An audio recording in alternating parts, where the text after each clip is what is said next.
Assalamualaikum semua, kembali lagi bersama saya Syarul. Alright, dalam video kali ini saya akan kongsikan cerita Abang J yang terjadi masa dia remaja dulu. Tapi sebelum tu, yang mana belum subscribe, sila subscribe sekarang dan tekan loceng notification sekali supaya tak terlepas cerita-cerita yang menarik dalam channel ni. Sallallahu Rabbuna ala nuril mubin Ahmad al-Mustafa Sayyidil Mursalin. Sallallahu Rabbuna ala nuril mubin Ahmad al-Mustafa Sayyidil Mursalin. Sallallahu Rabbuna ala nuril mubin Ahmad al-Mustafa Sayyidil Mursalin.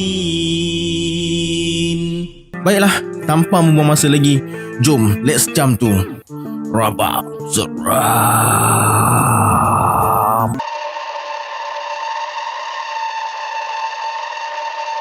Kisah ni berlaku masa J berumur 17 tahun. Sejak sekolah rendah lagi, J memang aktif bersukan, terutama bola sepak. Disebabkan fizikal J ni besar, jadi dia selalu bergaul dengan orang yang lebih tua dari dia. Dalam bola sepak pun macam tu juga. Umur 13 tahun tapi main bola untuk bawah 15 tahun. Umur 15 tahun main bola untuk bawah 17 tahun.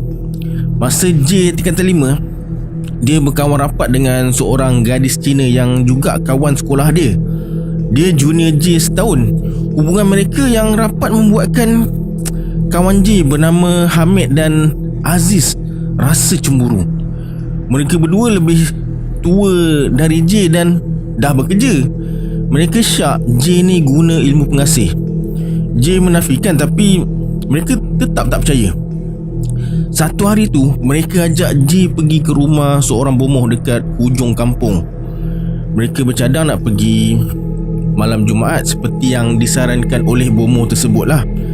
J bersetuju disebabkan hari Jumaat cuti mingguan sekolah dekat Johor masa tu. Kalau balik lewat pun tak apalah sebab esoknya cuti. Sampailah hari yang dijanjikan, mereka bertiga pun pergi. J naik motor dengan Aziz, Hamid pula seorang lah. Mereka bertolak lebih kurang pukul 8 malam. Setengah jam kemudian mereka sampai. Disebabkan Hamid yang paling tua, jadi dia yang bagi salam. Selepas perkenalkan diri, mereka pun dijemput masuk naik ke atas dan dibawa ke sebuah bilik ritual. Bilik tu hanya diterangi pelita minyak tanah. Tok Bomoh persilakan mereka duduk menghadap dia. Hamid pun bagi tahulah tujuan mereka ke situ. Tok Bomoh terus masuk ke bilik dan keluar balik sambil bawa botol kaca. Dalam botol kaca yang berisi minyak tu, kelihatan ada satu objek misteri yang direndam. Disebabkan yang berhajat Hamid dan Aziz, Tok Bomoh suruh mereka teka objek apa dalam botol tu. Kamu teka betul, minyak ni aku bagi dekat kau. Ni lipan ni, kata Hamid. Salah. Engkau pula? Tok Bomoh tu tanya Aziz. Lintah wak. Kau pun teka salah. Maknanya aku tak boleh bagi minyak ni dekat korang. Hamid dan Aziz saling berpandangan dengan wajah yang kecewa. Mereka merayu supaya diberikan minyak pengasih tu. Tok Bomoh terdiam. Tiba-tiba Tok Bomoh tanya J, cuba kau teka pula. Kalau betul, aku bagi minyak pengasih ni pada kawan kau. Tiba-tiba J terdengar suara berbisik dekat telinga dia, macam suara kintan. Tu jari perempuan. J mengesok ke depan dan pegang botol tu dan berkata, ni jari perempuan wak. Tok Bomoh tu terkejut dan tersenyum sinis sambil berkata, belum pernah orang teka dengan betul kecuali kamu. Hamid dan Aziz tersenyum. Menurut Tok Bomoh, minyak pengasih tu diambil dekat Siam. Masa masuk ke kuil untuk ambil minyak pengasih dari Sami, dia tak boleh toleh kiri atau kanan. Dia kena berjalan dengan kepala tunduk ke bawah. Sepanjang langkah ke arah Sami, Tok Bomoh tu merasakan ada lambaian tangan di kiri kanan jalan. Kalau dia melanggar syarat, dia tak mungkin boleh balik Malaysia. Akan sesat dalam kuil tu. Tok Bomoh tu berkata, minyak ni sekali kamu calik dekat tangan, kuasanya boleh tahan sebulan. Jangan disalahguna. Jangan ganggu isteri orang. Kalau kamu calikkan pada kulit perempuan yang kamu suka, pasti dia cari kamu. Boleh guna untuk orang bukan Melayu juga ke Wak? Boleh. Tak kira bangsa, tak kira agama. J tahu Hamid berkenan dengan seorang gadis Cina dekat kampung dia. Aziz pula, J tak pasti sama ada dia ada calon untuk dijadikan mangsa atau belum. Tok Bomoh tunaikan janji dia. Dia keluarkan 3 biji botol kecil dan tuangkan minyak pengasih ke dalamnya. Hamid dan Aziz gembira bukan kepalang bila Tok Bomoh bagi botol minyak pengasih tu. Sampai dekat giliran J, lain pula jadinya. Minyak pengasih tu hanya menitis setitik je dalam, sebaik saja dituangkan dalam botol tu. Tok Bomoh tu berkata, tak ada rezeki buat kau lah. Tak apa Wak, saya bukan nak minyak pengasih pun. Saya teman diorang je. Setelah urusan selesai, mereka pun minta diri. Masa turun tangga rumah Tok Bomoh tu, J perasan ada kelibat seorang wanita berdiri dekat tepi rumah. Matanya memandang tepat ke arah mereka bertiga. Hamid dengan Aziz tak perasan dia kot. Dari ekor mata J, dia tahu makhluk tu perhatikan mereka sampai dekat motor. Sebaik saja Aziz start motor, J bersuara, bawa laju sikit Jiz, dia ikut tu. Masa perjalanan pulang, J terdengar bunyi derapan kaki yang kuat ikut mereka. Kau dengar tak tu Jiz? Tanya J bila dia dengar bunyi derapan kaki bertambah kuat. J terus baca ayatul kursi dan beberapa surah lazim. Berterabur bacaan dia. Aziz tak menjawab, tapi J dapat rasakan motor bertambah laju. Macam bunyi gajah berlari, bisik hati J. Sampai dekat simpang pekan, mereka berpisah. Hamid balik ke rumahnya dan Aziz hantar J balik sebelum dia pulang ke rumahnya. Kemudian J masuk rumah pelan-pelan. Minyak pengasih setitik dalam botol tu J letakkan dekat atas tingkap. Lepas tu dia pun masuk tidur. Pagi tu, masa mereka tengah bersarapan, Mak J bersuara, malam tadi Mak ada mimpi lembaga besar dalam rumah ni. J dengan adik-beradik dia saling berpandangan. Lembaga tu perempuan ke lelaki Mak? Abang J bertanya. Entah, Mak tak nampak muka. Waktu sarapan tu cuma bapak J je yang tak ada sebab dia belum balik dari surau. Hari Jumaat dia akan balik lepas kuliah agama dekat surau. Tengah hari tu, masa tengah pakai serban, bapak J panggil dia dan bertanya, malam tadi kau ke mana? Pukul 12 tak sampai rumah lagi? Saya temankan Aziz dengan Amir ke rumah Pak Mat Kelicap. Mana barang yang dia bagi? J terus ambil botol minyak pengasih dan bagi pada bapak dia. Bapak J ambil dan simpan dalam almari. Petang ni bapak kerjakan dia, kata bapak J. J yang tak faham maksud bapak dia hanya diam je. Cepat siap, dah pukul berapa ni? Nanti lambat sampai masjid, kata bapak J. Balik solat Jumaat, J pergi ke gerai nak lepak dengan kawan-kawan dia. Sebaik saja dia sampai, Aziz bersuara, J, malam tadi Hamid accident. Motor dia masuk longkang. Mana kau tahu? Baru je Uding bagi tahu tadi. Dia kan jiran Hamid. Menurut Uding, Hamid rasa motornya dilanggar sesuatu dari belakang lalu terbabas ke dalam longkang. Tangan kirinya patah. Petang tu, masa nak dekat maghrib, bapak J letak botol minyak pengasih dekat depan pintu dan bacakan beberapa potong ayat-ayat suci Al-Quran. Masa azan maghrib berkumandang, botol tu pecah dan keluar asap nipis lalu menghilang. Sisa botol yang pecah tu bapak dia buang dalam sungai dekat depan rumah. Malam tu Aziz bagi tahu yang botol dia pun pecah juga masa azan maghrib berkumandang. Botol dia pecah sebab terjatuh masa dia nak guna minyak tu. Sebelum tidur malam tu, bapak J nasihatkan supaya tak buatlah kerja-kerja syirik ni lagi. J bersuara, saya temankan dia orang je pak, bukan saya minta minyak tu. Bomoh tu yang bagi. Nak jaga hati dia, saya ambil lah. Kalau bomoh tu bagi tahi, kau ambil jugalah. Sebab nak jaga hati dia. J terdiam, tak berani bersuara lagi. Sejak hari tu, Hamid dan Aziz pun dah berubah. Tak berani dan tak nak lagi pergi jumpa mana-mana bomoh untuk dapatkan minyak pengasih.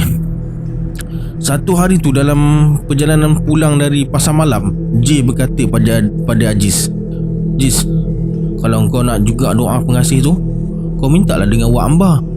Ajak Hamid sekali." Beberapa hari kemudian, pada satu petang, masa J nak pergi main bola, Wak Amba datang jumpa J dan berkata, "J, kenapa kau suruh Aziz dengan Hamid jumpa aku? Aku kan dah pesan, jangan bagi tahu siapa-siapa pasal aku. Ni pagi-pagi tadi dah kacau aku." "Bila dia orang datang, Wak?" "Pagi tadilah. Kau ni pun satu, pandai-pandai je suruh orang datang. Mana boleh suka-suka bagi atau ajar ilmu pengasih. Nanti kalau diorang guna buat maksiat, tempes dosa dekat aku juga." "Minta maaf, Wak, saya mengaku salah. Saya tengok diorang beria sangat, tu yang suruh jumpa Wak." Wak Amba pernah cerita dekat J dulu, masa dia bercinta dengan orang bunian, dia pernah diajar doa dan diberikan minyak pengasih oleh gadis bunian tu. Wak Amba juga boleh merawat pelbagai penyakit misteri dan mengajar silat semenjak dia bertapa dekat Gunung Ledang. Hanya J dan Wak Johar je yang tahu sikit sebanyak tentang latar belakang Wak Amba ni. Wak Johar ni kawan bapak J. Wak Amba hanya ajar orang yang rapat dengan dia je. Disebabkan J rapat dengan dia sejak terjumpa loket dulu, jadi dia tak kedekut ilmu dengan J. Wak Amba bersuara sambil tunjukkan sebotol kecil minyak wangi. "Ni minyak pengasih yang aku dapat dari alam sebelah sana." Dia buka penutup botol tu dan suruh J bau. Lembut baunya, macam bau bunga. Menurut Wak Amba lagi, minyak ni bukan dicalitkan pada orang yang kita suka, tapi calitkan minyak ni dekat alis kita. Masa pakai, niatkan untuk sesiapa yang kita hajatkan. InsyaAllah orang tu akan suka dekat kita. J hanya mendengar je. Tiba-tiba Wak Amba bertanya, "Kau nak minyak ni?" "Tak nak lah, Wak. Nak buat apa saya minyak tu? Wak buatkan saya air penerang hati lah. Tak lama lagi saya nak periksa SPM." "Baiklah, esok kau bawa air sebotol. Nanti Wak buatkan." "Okey, Wak. Saya nak pergi main bola ni. Dah lambat." Kemudian J kayuh basikal ke padang bola. Malam tu sebelum masuk tidur, J belik-belik loket dan batu jet yang Kintan bagi. Okey, siapa yang tak tahu siapa tu Kintan, boleh tengok cerita J dan Bunian. Alright, sambung. Lama juga Kintan tak datang dalam mimpi dia. J pun tak berharap mimpi dia sebab tak nak ada gangguan. J nak fokus dengan pelajaran dia. Lebih kurang pukul 11 malam, J masuk bilik nak tidur. Pukul 6.30 pagi, mak J kejut dia. "Alamak, lambat aku hari ni," kata J dalam hati. Dekat bilik air, adik J yang tingkatan 2 tengah mandi. Sebaik saja adik dia keluar dari bilik air, J berkata, "Lamanya kau mandi." "Biasalah bang, orang perempuan." Lepas mandi, J cepat-cepat bersiap dan terus ke perhentian bas. Sampai dekat perhentian bas, J tengok dah tak ada pelajar lain. Bas sekolah dah terlepas. J dah terfikir nak ponting sekolah. Tiba-tiba J terdengar bunyi horn kereta dari simpang jalan. Nampak tangan melambai-lambai ke arah dia. "Siolin," bisik hati J. J terus berlari ke arah kereta tu. "Awak lambat bangun ke?" tanya Siolin. Sebaik saja J masuk keretanya. Kereta Toyota Corona plate Singapura. Ayahnya kerja dekat Singapura, tu yang beli kereta dekat sana. Lupa pasang jam loceng," jawab J. "Saya pun sama," kata Siolin sambil ketawa kecil. Siolin atau nama penuhnya Tan Siolin ni tingkatan 4 budaknya. J tingkatan 5. Disebabkan selalu naik bas yang sama, mereka jadi rapat. Sampai dekat sekolah, gate dah tutup. Pengawas ambil nama mereka berdua dan serahkan pada guru disiplin. "Lambat sikit tak apa, jangan ponteng," teringat pesan guru disiplin sebelum ni. Mereka pun masuk ke kelas masing-masing. Sebelum Siolin masuk kelas, dia pesan pada J suruh tunggu dia balik nanti dekat kedai Razak. J hanya mengangguk dan tersenyum je lah.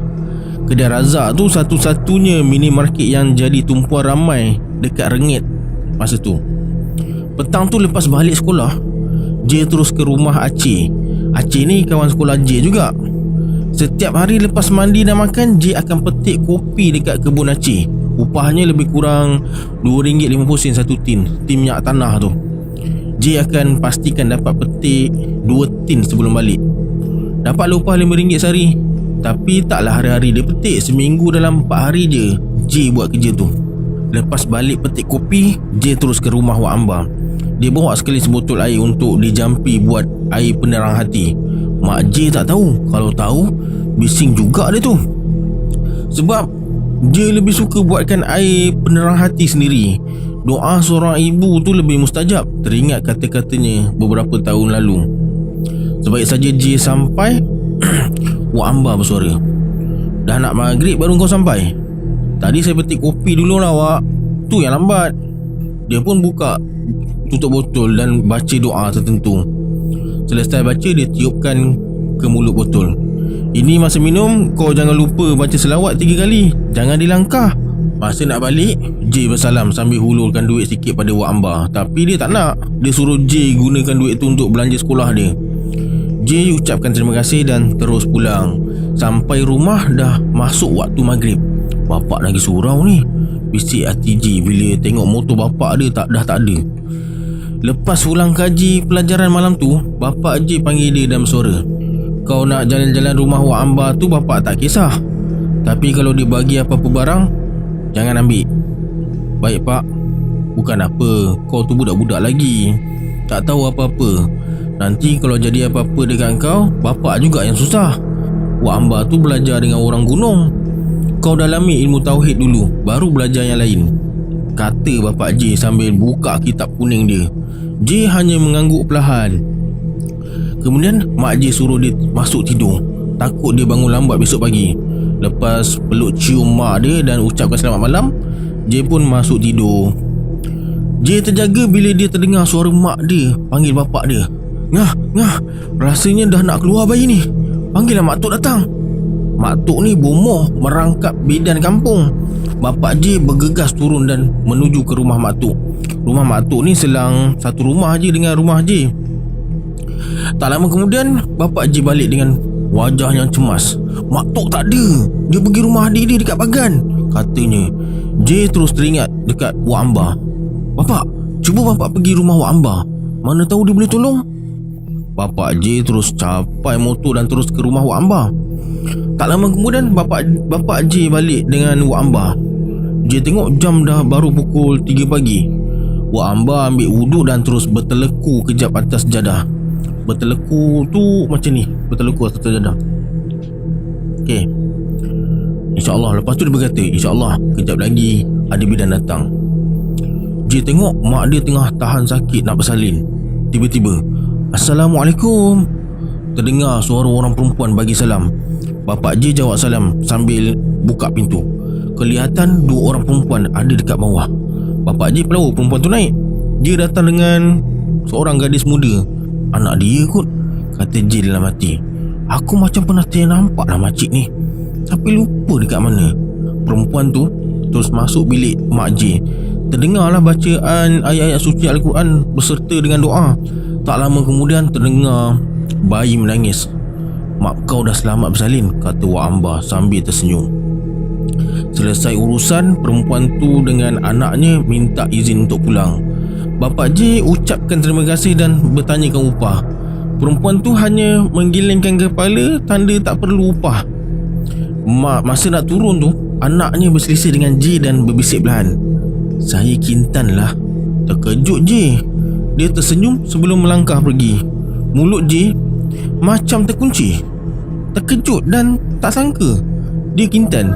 Patutlah J macam pernah nampak makcik tu.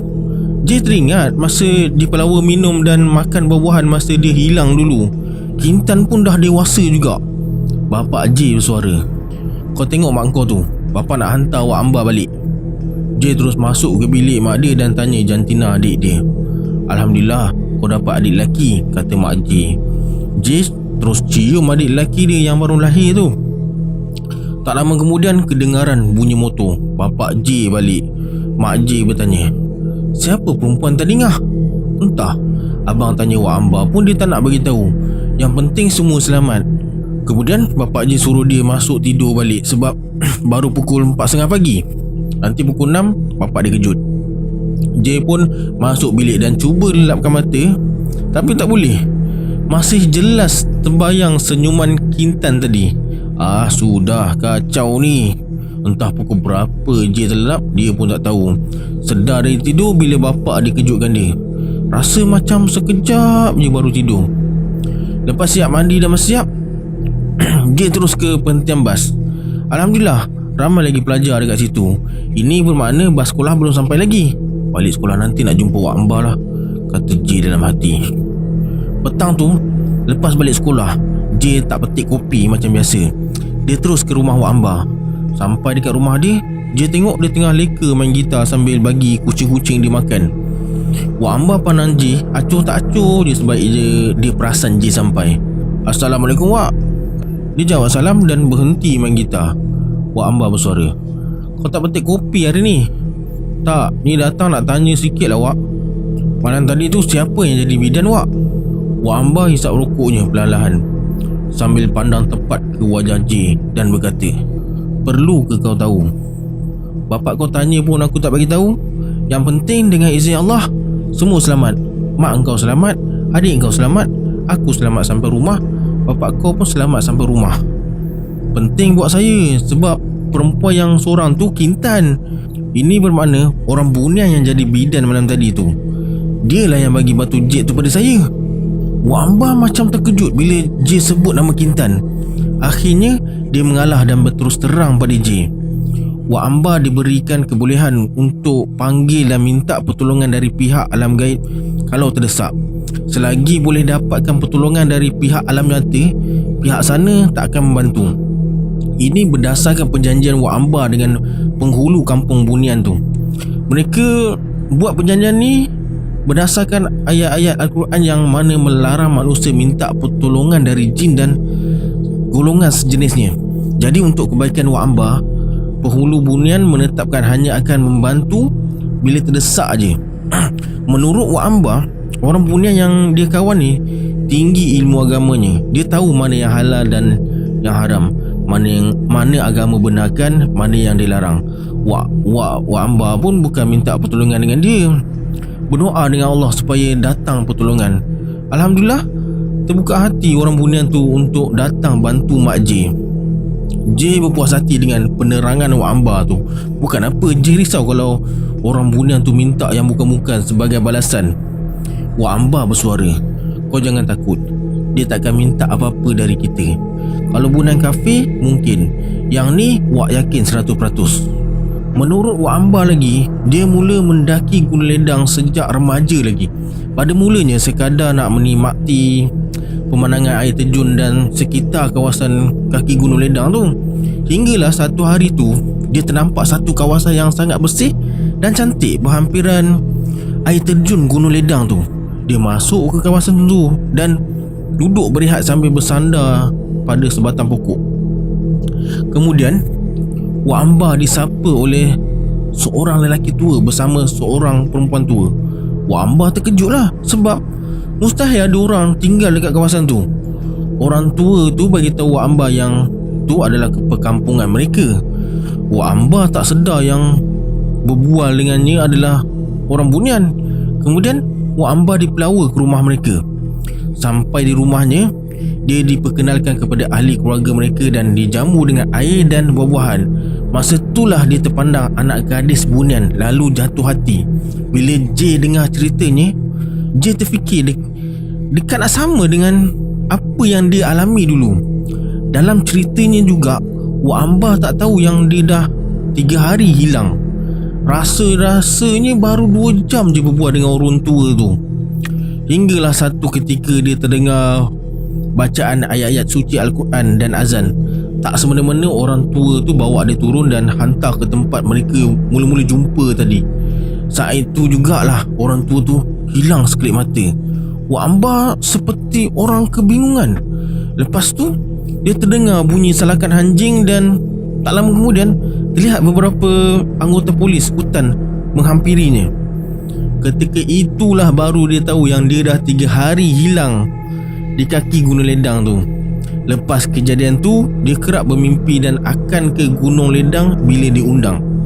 Sehinggalah pada satu masa dia betul-betul jatuh cinta pada gadis bunian tu dan luahkan hasrat hatinya pada keluarga gadis bunian.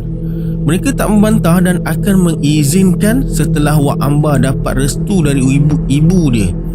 Malang bagi Wak Amba sebab ibu dia membantah pula.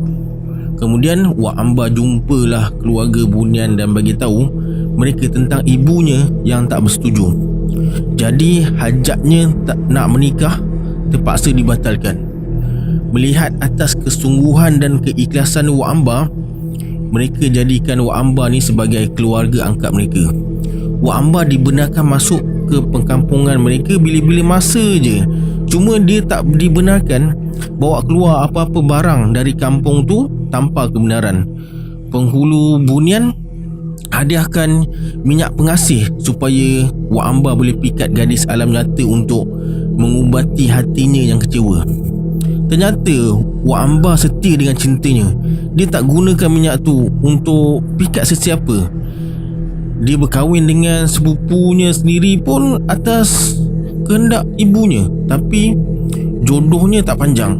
Setelah beberapa lama berkahwin, mereka berpisah. Sejak tu Wak Amba hidup bersendirian. Dia belajar ilmu perawatan dan bersilat masa bertapa dekat Gunung Ledang tu. Semenjak tu 3 bulan sekali dia mesti ke Gunung Ledang beberapa hari. Lebih memenanjatkan lagi bila Wak Amba beritahu yang ibu Kintan tu adalah gadis bunian buah hatinya dulu. Dah macam cerita Hindustan, kata hati J. Patutlah dia sudi datang membantu. Hubungan mereka kekal baik hingga sekarang. Selesai bercerita, Wak Amba bertanya, "Kau puas hati sekarang?" J hanya mengangguk dan tersenyum je. Wak Amba bagi sebatang rokok Lucky Strike pada J, tapi J menolak dengan baik. Wak Amba cakap pagi tadi ada orang datang berubat. Dia bagi Wak Amba rokok tu.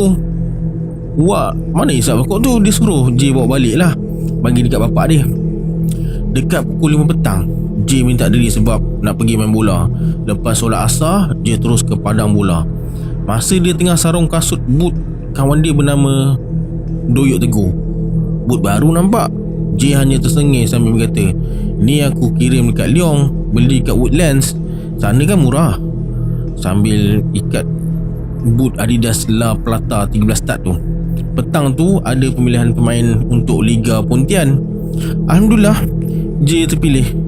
Sebaik saja sampai rumah, J terkejut ada hamper dekat atas meja tulis J. J bertanya, "Siapa bagi ni, Mak?" "Tadi cucu tak tu datang. Dia tanya abang. Aku cakap kau pergi main bola." Sampuk adik J. "Tak ni apik jual ikan dekat kampung sebelah. Jual ikan naik motor. Mak J ni pelanggan tetap dia." "Happy birthday to you J from TS Lin." Tertulis ayat-ayat tulisan tangan di kad yang tertampal dekat hamper tu. "Tan Sio Lim bagi rupanya," kata J. Coklat Candice dengan Cikadis J bagi dekat adik-adik dia. J makan kacang tanah cap mengelembu je. Mak J bersuara, "Baik amoy tu dengan kau J." J hanya tersenyum dan ambil tuala nak mandi. Masa makan malam tu, Mak J hidangkan bubur merah. Menu mereka bila ada yang sambut ulang tahun kelahiran. Ayah J pula beli sate untuk jamu anak-anak. Malam tu J tidur awal. Letih dan mengantuk sebab malam semalam tak cukup tidur gara-gara mak dia bersalin. Dalam tidur tu, J mimpi Kintan datang. Dia puji adik J comel.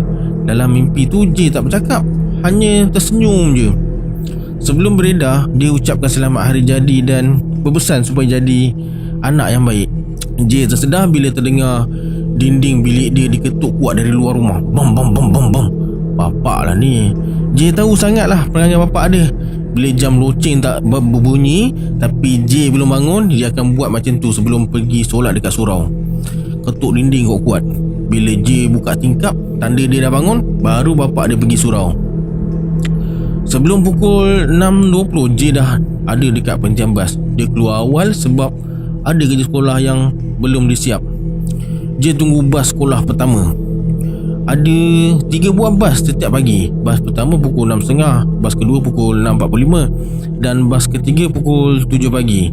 Masa waktu rehat, J terserempak dengan Seolin dekat kantin. Sebaik saja Seolin duduk dekat depan dia, J terus ucapkan terima kasih sebab bagi dia hadiah.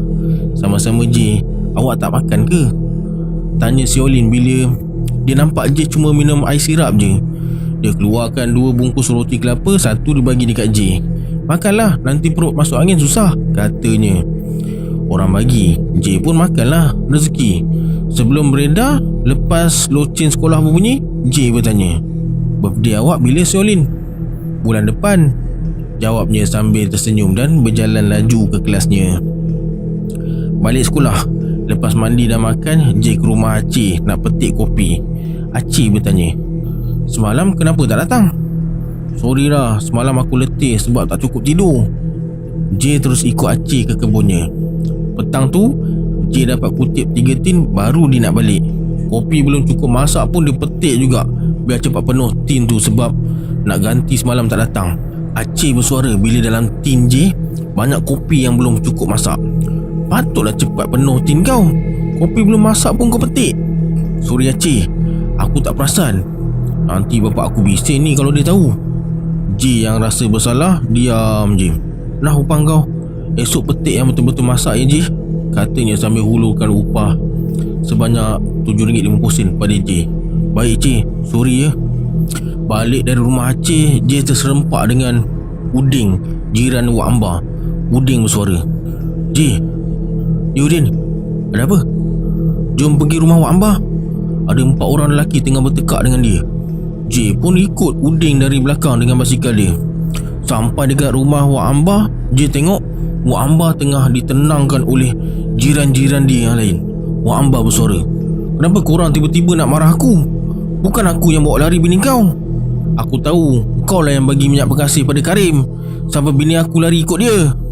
Wak Amba hilang sabar. Dia terus menerpa dan tampar lelaki tu.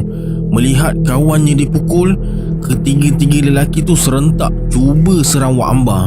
Belum sempat berbuat apa-apa, tiba-tiba ketiga-tiga mereka lari bertempiaran sambil jari mereka tunjuk ke arah pokok besar dekat tepi pondok Wak Amba sambil terjerit-jerit. Tapi J dan Udin dengan yang lain-lain tak tahu apa yang mereka takutkan. Mereka berlari ketakutan seperti nampak sesuatu yang menyeramkan. J tengok Wak Amba tenang je. Kemudian disuruh lelaki yang kena tampar tadi balik. Lelaki tu terus ambil motornya dan bergegas pulang. Korang semua balik, jangan kacau aku, kata Wak Amba kepada mereka semua. J pun balik dengan pelbagai persoalan yang bermain di minda. Keesokan harinya, di setiap kedai makan, kecoh orang bercerita tentang Wak Amba. Berbagai-bagai cerita negatif yang J dengar. J pun naik geram dengar banyak cerita yang berbentuk fitnah. Ada yang kata Wak Amba boleh hantu, Wak Amba bomboh semerang dan Wak Amba ahli sihir. Semua kesalahan diletak pada bahu Wak Amba. Petang tu, lepas solat asar, J ke pondok Wak Amba.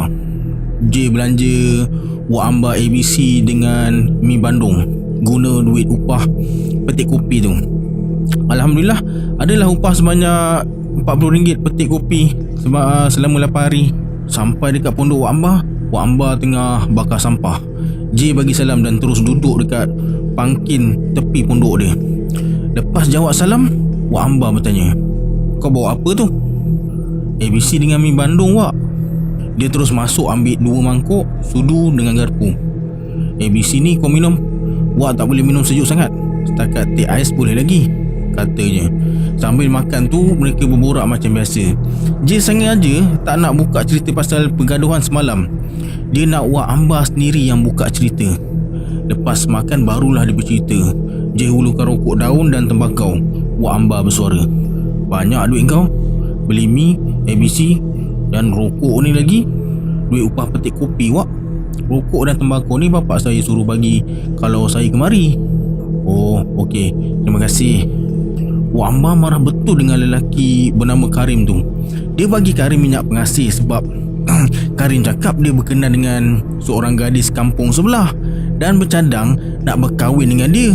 Rupa-rupanya dia menipu. Karim gunakan minyak pengasih tu untuk pikat pula isteri orang. Lelaki yang datang semalam dipercayai suami kepada Fida, perempuan yang lari ikut Karim tu. Harun, suami si Fida ni, dapat maklumat yang Karim ada jumpa Wak Amba seminggu sebelum larikan Fida. Dia syak Karim gunakan minyak pengasih yang Wak Amba bagi untuk pikat isteri dia. Kabarnya Karim dan Fida lari ke Sekincan, Selangor. Itulah cerita yang Wak Amba dengar dari Saleh, peniaga warung dekat tepi sungai. Harun dan Karim ni adalah pelanggan tetap warung Saleh tu. Mereka berdua juga berjiran. Entah macam mana si Karim ni boleh jatuh hati pula dengan si isteri Harun tu. Wak Amba bersuara, "Kalau tahu Karim nak pikat bini orang, mustahil aku nak bagi.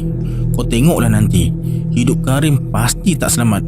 Kalau tak mati dekat tangan Harun, adalah benda lain yang bunuh dia." Benda lain? Otak J dah terfikir orang bunian je.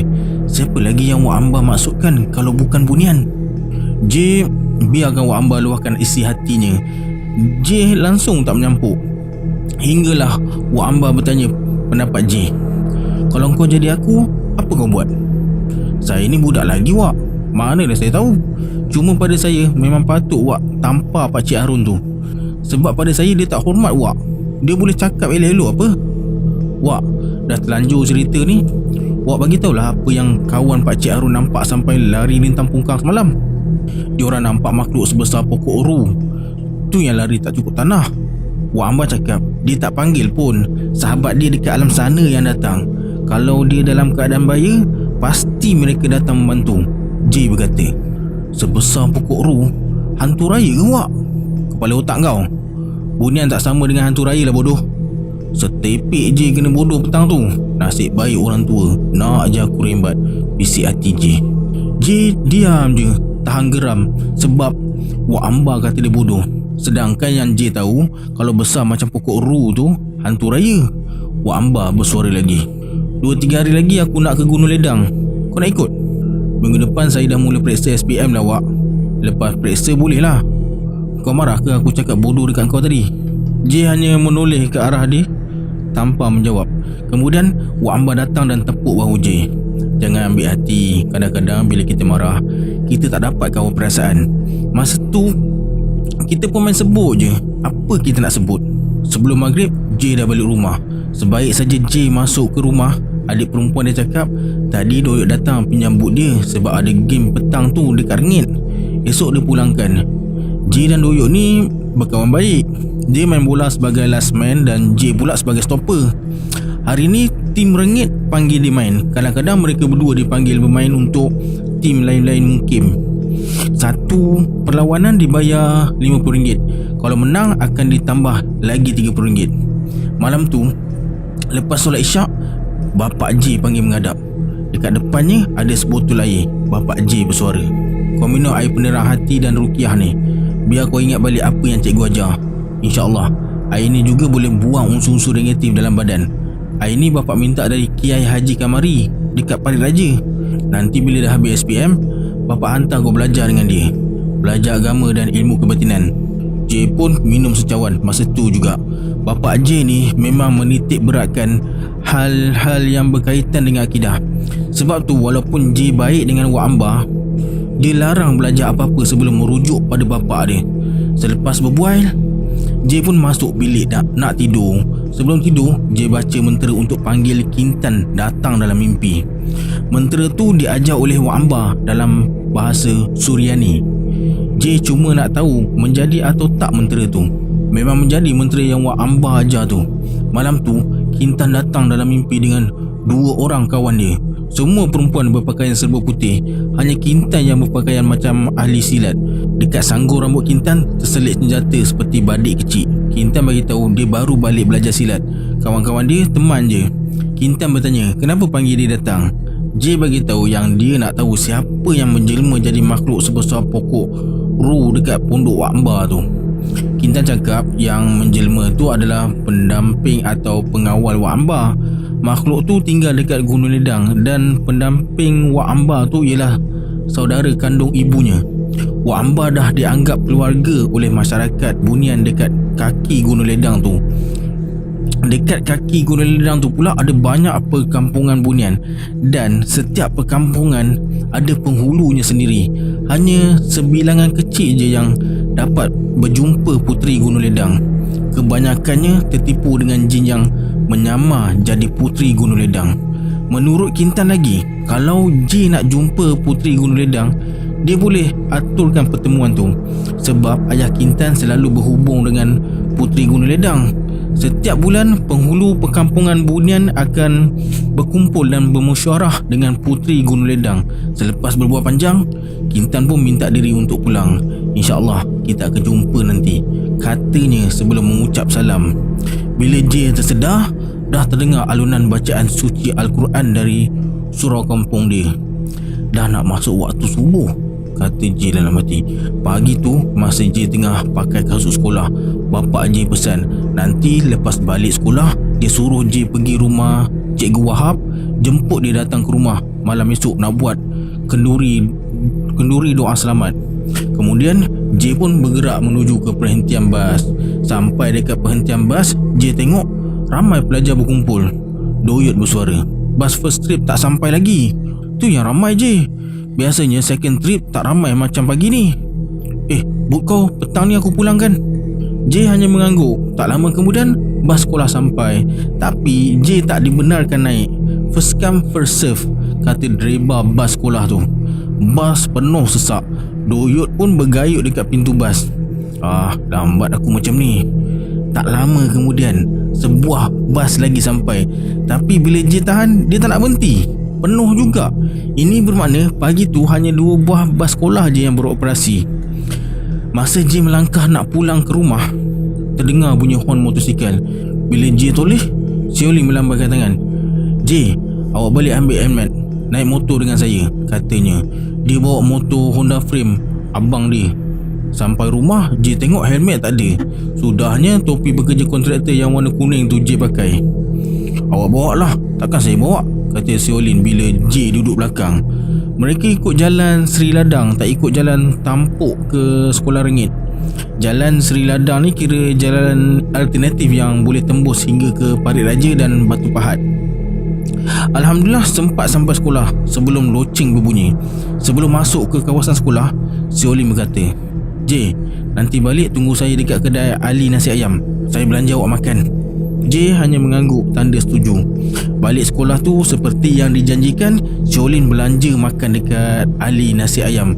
Siolin ni anak orang berduit. Bapak dia kontraktor pipe dekat Singapura. Walaupun begitu, mereka sekeluarga baik dan ramah. Pernah sekali masa beraya dekat rumah Siolin, raya Cina, J bawa balik buah-buahan dan jajan raya. Penuh bakul motor Suzuki FR80 bapak dia. Petang tu J tak petik kopi atau main bola. Lepas pergi rumah Cikgu Wahab untuk jemput datang kenduri, J pun ulang kaji pelajaran. Bapak J suruh ulang kaji pelajaran. Tinggal beberapa hari lagi nak periksa. Doyok yang datang untuk pulangkan but ikut sekali belajar dekat rumah J. Mak J jamu dengan jemput-jemput bilis dan air teh. Sebelum maghrib, Doyok pun pulang. Maghrib tu, bapak J ajak J solat berjemaah dekat surau. Dekat surau, J perasan Pakcik Harun pun ikut solat berjemaah sekali. Ingatkan Pakcik Harun ni siapa? Dia sempat menjeling dekat J sebelum masuk saf solat. J buat tak tahu je lah. Lepas solat, bapak J suruh balik dulu sebab dia nak dengar kuliah. Lepas solat isyak baru dia nak balik. J pun balik bersendirian. Sampai dekat simpang 3 sebelum belok ke rumah, J ditahan Pakcik Harun. Pakcik Harun bertanya, J, pakcik nak tanya sikit ni. Tanya apa pakcik? Kau rapat dengan Wak Amba kan? Betul ke dia tu bomoh dan ada jual minyak pengasih? Bomoh full time tak lah, tapi kalau ada orang datang minta tolong tu, biasanya dia tak keberatan membantu. Tentang jual minyak pengasih tu saya tak pernah dengar pula. Kenapa pakcik? Tak ada apa, saja tanya. Terima kasih. Pakcik Harun pun beredar dengan motosikalnya. J baru tahu, rupa-rupanya bapa dia buat kenduri doa selamat untuk dia ambil periksa SPM dan kelahiran adik dia tempoh hari. Semua karya surau dan guru-guru sekolah J datang. Wak Amba tak datang sebab dia dah ke Gunung Ledang. Orang lelaki duduk dekat ruang tamu, sementara dekat dapur pula ada beberapa orang adik-beradik Mak J dengan kawan-kawan dia. Mereka semua kenal J dan ada di antara mereka yang J tak kenal. Majlis selesai lebih kurang pukul 10.30 malam. Selepas tetamu pulang, J tolong kemas dapur dan cuci pinggan mangkuk. Mak J yang masih dalam pantang tak dibenarkan masuk ke dalam dapur. Bapak J suruh adik-adik dia tolong J. Kemudian Mak J bersuara, "J, kau tolong nyalakan api dekat jamban. Mak nak buang air besar." "Baik Mak." Masa tu jamban dekat luar rumah. Kalau setakat nak buang air kecil dekat dalam bilik air dalam rumah pun boleh. Masa J tengah sibuk dekat dapur, tiba-tiba adik perempuan dia yang berumur 4 tahun datang sambil goyang-goyangkan kaki J dan berkata, "Bang, Acik ambil baby." "Apa? Acik ambil baby?" "Hah?" J terus ke buaian dan tengok adik dia dah tak ada dalam buaian. J terus berlari keluar dan bagi tahu bapa dia apa yang berlaku. Bapa J yang tengah berbual dengan imam surau terkejut dengar berita tu. Mak J terus meraung sebaik saja masuk ke dalam bilik dia. Terkejut dan sedih bila tengok buaian tu dah kosong. Adik J bagi tahu ada seorang makcik bawa bayi tu keluar, tapi seorang pun tak perasan bila dia masuk. J pun ikut panik sekali. Bapak J pula dah jadi macam orang kebingungan. Imam surau berusaha tenangkan dia. Mak J bersuara, "Ngah, pergilah rumah Wak Amba. Dia tak ada, pergi Gunung Ledang." Kemudian Pak Imam suruh Bapak J panggil Haji Akib, imam 2 surau tu. Bapak J dan Pak Imam terus ke rumah Haji Akib. J syak ini mesti kerja orang bunian. Tak lama kemudian Haji Akib datang. Dia baca sesuatu sebelum masuk ke dalam rumah. Lepas tu dia bertanya, "Buaian bayi dekat mana, Mat?" Bapak J terus bawa Haji Akib ke dalam bilik. Haji Akib pegang buaian bayi dan cium kain buaian tu. Ada orang pinjam sekejap ni. InsyaAllah dipulangkan, kata Haji Akib. Haji Akib ni ialah seorang guru kanan perguruan bela diri Wali Suci Ajaran Mahaguru Andi Bhatia. "Boleh aku bercakap dengan anak kau kejap?" tanya Haji Akib pada Bapak J. Haji Akib tarik J ke pintu dan bertanya kalau J ada berkawan dengan orang bunian atau tak. J mengiyakan dan dia nak pinjam batu yang Kintan bagi tu. Kemudian Haji Akib genggam batu tu sambil seru nama seseorang dan bercakap dalam bahasa yang tak difahami. Haji Akib mengangguk macam tengah berbual dengan seseorang. Kemudian dia pulangkan batu tu dan pergi dekat Bapak J. Haji Akib berkata, "Mat, jangan risau. InsyaAllah sebelum subuh dia pulangkan. Kemarin bidan tu belum puas pegang bayi kau. Ni dia cakap dia pinjam sekejap. Anak kau pun boleh panggil dia apa?" Bapak J jeling ke arah J. Kemudian pandang wajah Mak J yang tengah bersedih tu. Lepas tu Haji Akib minta diri untuk pulang. Masa bersalaman, Bapak J bagi sikit duit, tapi Haji Akib menolak dan berkata, "Aku banyak kebun, Mat. Duit tu kau masukkan je dalam tabung masjid." Bapak J ucapkan terima kasih berulang kali pada Haji Akib. Sebaik saja Haji Akib beredar, Bapak J panggil dia dan berkata, "Inilah risikonya kalau kita tak berhati-hati dengan orang bunian." J hanya diam tanpa berkata apa-apa. Lepas berbual kejap dengan kedua orang tua dia, J pun masuk tidur. Malam tu sekali lagi J baca mentera untuk panggil Kintan datang dalam mimpi.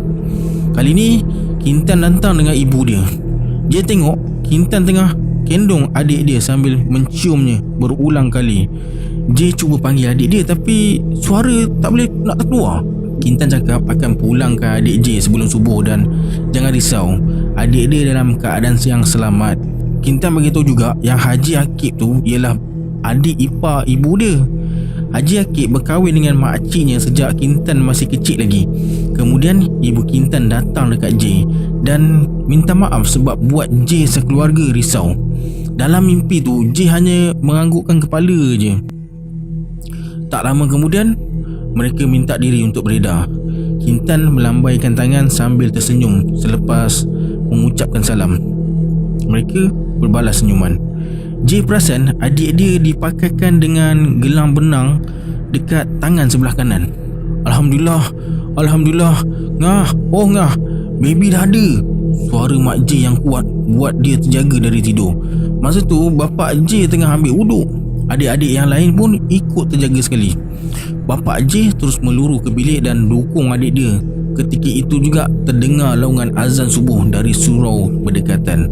Bapak J bersuara, Alhamdulillah, dia tunaikan janji untuk pulangkan bayi sebelum subuh. Kemudian J terus mandi dan bersiap untuk ke sekolah. Pukul 6.20 dia dah sampai dekat perhentian bas untuk naik bas trip yang pertama. Tak ramai pelajar pagi tu, jadi J dapat duduk. Biasanya memang J berdiri dari rumah sampailah ke sekolah, jarang dapat duduk.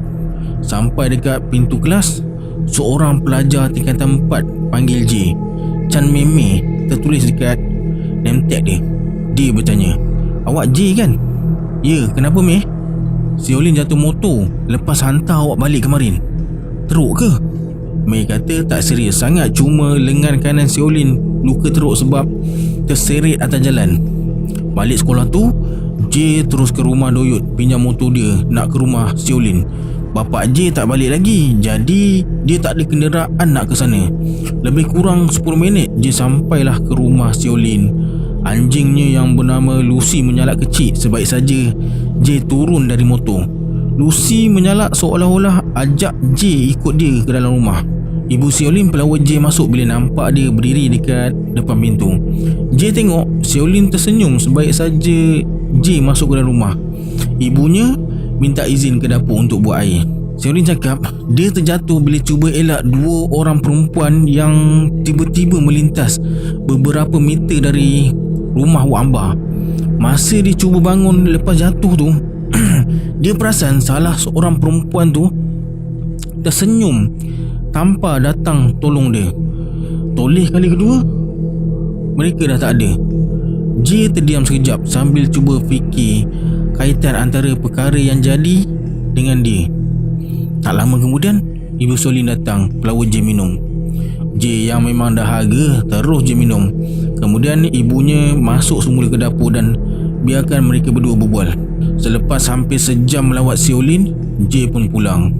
Lamanya kau pakai motor, bapak aku bising tadi, dia nak pergi benut, kata Doyot masa J pulangkan motor. Lepas ucapkan terima kasih dan minta maaf pada Doyot, J pun balik. Sampai dekat rumah, Mak J bertanya, lambat kau balik? Ada kelas tambahan ke? Tak lama, tadi pergi tengok Amo yang bagi hadiah dulu tu. Dia aksiden motor. Lepas makan, J tidur kejap. J bangun, asar dah nak habis tu, kejut bapak dia. J tengok jam dah dekat pukul 6.30 petang. Lama juga aku tidur. Lepas solat, J mandi dan bersiap-siap nak solat maghrib dekat surau. J cadang nak jumpa Haji Akib dan berbual dengan dia kejap. Bila azan berkumandang, J terus ke surau yang jaraknya cuma 150 meter dari rumah dia. Habis saja imam baca doa, J terus jumpa Haji Akib dan bertanya tentang kisah perkahwinan dia dengan orang Bunian. Haji Akib terus tarik J keluar dan berbual dekat tempat ambil wuduk. Haji Akib mengaku memang betul apa yang Kintan ceritakan. Keluarga Bunian dia tinggal dekat kaki Gunung Pulai, Pontian. Sebulan sekali dia akan ke sana. Haji Akib berkata, tolong rahsiakan perkara ni. Bapak kau tahu sebab dulu aku pernah cerita dekat dia. Haji Akib nasihatkan J supaya berhati-hati sebab bila dah terjebak, susah nak lepaskan diri. Lagi-lagi kalau dah ada zuriat dengan orang Bunian. Lama juga mereka berbual dan berhenti bila azan Isyak berkumandang. Lepas solat Isyak, J pun balik. Malam tu J tidur awal sebab esoknya peperiksaan SPM dah mula. Esok kertas bahasa Malaysia. J tak risau sangat sebab dia yakin boleh jawab. Kertas prinsip akaun je yang dia tak berapa bagus. Tingkatan 4 J kelas sains, tapi disebabkan tak minat fizik. Tingkatan 5 J tukar kelas perdagangan.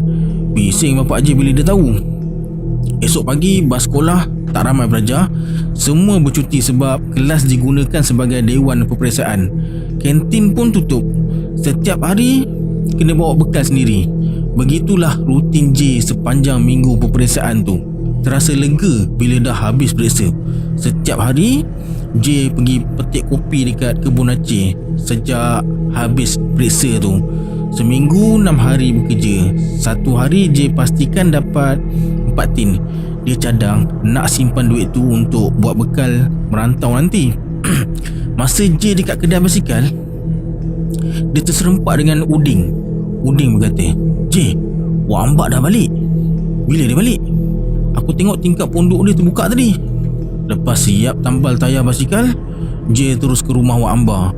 Memang betul, dia dah balik. Masa J sampai, Wak Amba tengah betulkan tali gitar dia. Tek tek tek tek tek tek. Lepas ucapkan salam dan bersalaman, mereka pun duduk atas tangga pondok tu. Wak Amba berkata, "Aku tengah tiun tali gitar ni. Lama tak main kan? SPM kau macam mana?" "Tak tahulah Wak. Bulan Mac tahun depan baru keluar keputusan." Kemudian dia cerita dekat Wak Amba kejadian yang berlaku masa dia tak ada. Wak Amba cakap semua cerita tu dia dah tahu dari sahabat bunian dia. Wak Amba tak terkejut kalau kemalangan yang menimpa si Olin tu ada kaitan dengan bunian. Dia cuma suruh J redha dan serahkan semua urusan pada Allah. Wak Amba bersuara, "Aku dapat tahu Karim dengan Fida tinggal dekat Rawang. Mereka berkahwin lepas Fida habis edah. Percayalah cakap aku, tak lama lagi Karim akan terima balasannya sebab menipu aku dan larikan isteri orang. Pantang betul aku kena tipu. Lebih-lebih lagi bila melibatkan maruah dan dosa pahala. Orang macam Karim ni memang patut diajar." Masa dekat Gunung Ledang tu, Wak Amba bertapa untuk menambahkan rasa cintanya pada ilahi. Di samping itu, dia juga mendalamkan lagi ilmu perawatan dan ilmu kebatinan alam gaib. Itulah antara yang diceritakan pada J. Wak Amba bersuara, "J, jom naik kejap. Tengok ni." Wak Amba cabut sebilah keris dan tunjukkan pada J. Cantik. Keris tu berlok 7. Keris tu dianugerahkan pada Wak Amba sempena tahun yang ke-25 dia bermasyarakat dengan alam bunian tu. Menurutnya, keris tu berusia ratusan tahun. Hulu keris tu berbentuk kepala ular tedung. Bila kerisnya didirikan, hulu yang berbentuk kepala ular tu akan menghadap kiblat. Kata Wak Amba, dia hanya perlu cacakkan keris ke tanah untuk tahu arah kiblat. Subhanallah, kata J. Hebatnya kuasa Allah mengizinkan keris tahu arah kiblat. Lepas solat Zuhur berjamaah, J pun pulang. Sampai dekat rumah, J luahkan hasrat dia untuk merantau pada mak dia. Mak J berkata, "Mak tak kisah. Yang penting kau jaga nama baik orang tua. Jangan lupa asal usul. Jangan lupa Tuhan dan sentiasa merendah diri. Kalau keputusan SPM saya baik pun saya tak nak sambung belajar lah mak. Kesian dekat bapak kerja seorang. Abang dekat KL, kerja kerani pun gaji baru 250. Untuk diri sendiri pun tak cukup. Adik-adik yang 5 orang ni pun sekolah. Ni campur baby lagi. Banyak nak pakai duit mak. Nanti bapak kau balik, kau cakaplah dengan dia. Kau pun dah besar panjang. Mak rasa dia faham." Lepas berbual dengan mak dia, J ke rumah Aceh untuk ambil duit upah petik kopi. Sebelum balik rumah, J singgah kedai Saleh beli mi goreng 4 bungkus. Nak jamu adik-adik dia makan mi goreng. Petang tu, lepas bapak J solat asar dan berehat kejap, J bagi tahu hajat dia. Bapak J tak membantah, malah dia berjanji akan tanya kawan-kawan dia yang perlukan pekerja. J rasa gembira bila dia cakap macam tu. Malam tu J dan bapak dia berborak panjang sebelum tidur. Rupa-rupanya banyak kisah hidup bapak J yang dia rahsiakan dari J. Cerita bapak J tentang kehidupan masa dia kecil dan remaja jadi motivasi untuk J. Biar susah macam mana pun hidup kau, jangan sampai anak bini tak makan. Ingat pesanan bapak ni. Ini prinsip orang Jawa, katanya. Pagi esoknya J ke Samlah Store dekat Rengit beli jeans berjenama Hara. Seluar jeans pertama dia beli dengan duit sendiri. Balik tu J singgah kedai buah milik ayah kawan sekelas dia bernama Gan Susi. Kemudian terus balik. Sebaik saja J masuk ke rumah, bapak J bersuara, "J, kerja kedai buah kau nak tak?" Bapak tadi jumpa Hati, Cina peraih buah tu. kedai buah dia dekat Tun Aminah JB nak pakai bekerja. Buat sementara ni boleh lah pak. Saya kalau boleh nak kerja yang ada FPF sok-sok. Kalau kau nak, kejap lagi kau beritahu dia. Rumah dia sebelah rumah Haji Akib. Petang tu lepas solat asar, J ke rumah Ati. Dia kata kalau berminat, lusa ikut dia ke JB. Lepas Ati terangkan serba sedikit tentang kerja dan gaji, J pun setuju. Masa balik dari rumah Ati, J tengok ramai orang berkumpul dekat kedai Saleh. J pun singgah lah nak tahu apa sebab mereka semua berkumpul dan sibuk bercerita. J terdengar suara orang panggil dia. Uding rupanya. Uding ambil surat khabar dan buka muka surat 2. Masa tu surat khabar sampai lambat. Biasanya lepas pukul 4 petang. Hanya kedai Saleh satu-satunya kedai yang jual surat khabar dekat kampung J. Terkejut J bila baca tajuk keratan berita tu. Seorang pengunjung air terjun Tempel Lepak di Kuatiri hilang.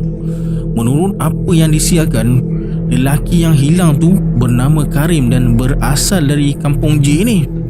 Gambar kad pengenalan mengesahkan mangsa adalah Karim yang menipu Wak Amba tu. Laporan polis dibuat oleh isterinya bernama Hafidah Mustafa. Fida ni janda Pakcik Harun. J terus beli surat khabar dan cepat-cepat ke rumah Wak Amba. Inna lillahi wa inna ilaihi raji'un, kata Wak Amba sebaik saja J tunjukkan berita kehilangan Karim. Wak ni orang tu belum mati dah cakap innalillah. Wak Amba diam kejap. Kemudian dia lepaskan cangkulnya dan berkata, pada firasat aku, dia tak akan dapat ditemui. Janji dia dengan bersumpah dekat sini didengari oleh semua makhluk bunian. Mereka pun tentunya marah sebab minyak pengasas yang aku bagi dekat Karim tu dapat dari alam sana. Bila langgar sumpah, tanggunglah akibatnya. Tak lama kemudian, Wak Amba suruh J balik bila tengok matahari dah nak tenggelam, dah nak dekat maghrib. Sampai kat rumah, J tunjukkan surat khabar tu pada kedua orang tua dia. Mereka berdua terkejut. J berkata, Pak, Bapak, lusa saya ikut Ati ke JB. Saya setuju kerja dengan dia. Mereka saling berpandangan dan tersenyum. Sebulan selepas J kerja dekat JB, Udin bagi tahu yang Karim belum ditemui. Kehilangannya tak dapat dijejak walaupun gunakan unit anjing pengesan dan cuk batin orang asli Gombak.